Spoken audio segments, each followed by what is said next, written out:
vois ça comme un portrait éclaté, comme un puzzle, qui est en fait le portrait de 4 femmes qui habitent au même endroit, qui s'appellent 12 bis, La Pinède, Mon Rêve et Kercastel, du nom de leur maison. Voilà. Elles n'ont pas de prénom, elles ont le nom de leur maison. Et en fait, c'est une suite de tableaux qui est composée de flashbacks, de choses actuelles, etc. Et donc on a des pans de leur enfance, de leur vie présente, et le fil rouge étant quand même leur impossibilité de trouver un homme.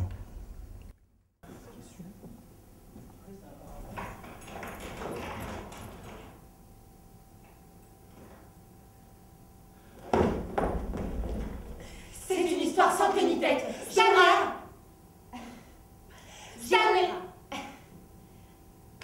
Gérard, Stanley, Demi, Gérard, Stanley, Demi, m'a quitté. Et ça m'a rendue folle. Bonne nuit papa, bonne nuit maman, bonne nuit tout le monde entier. Sauf Bouvier!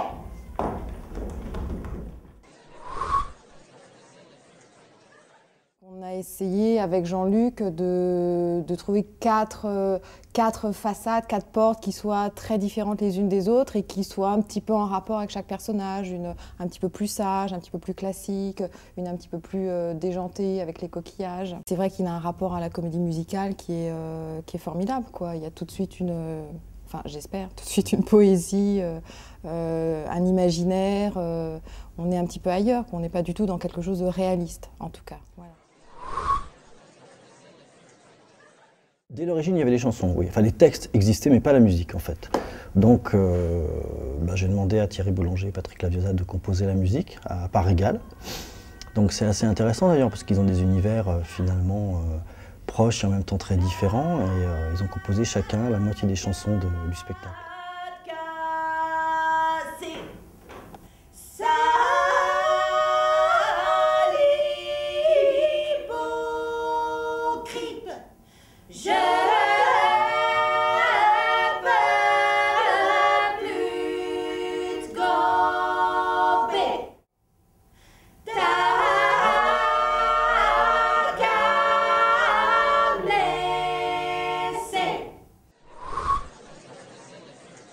Vraiment, c'est un travail d'échange. Enfin, c'est vrai que c'est assez... Enfin, c'est pas toujours le cas, mais c'est vraiment un travail d'échange. Jean-Luc est assez carré, il sait ce qu'il veut.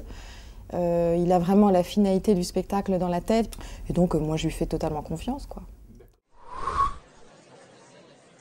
Que je travaille plutôt artisanalement. Moi, je travaille seul, j'ai pas de bureau de presse, j'ai pas d'assistant.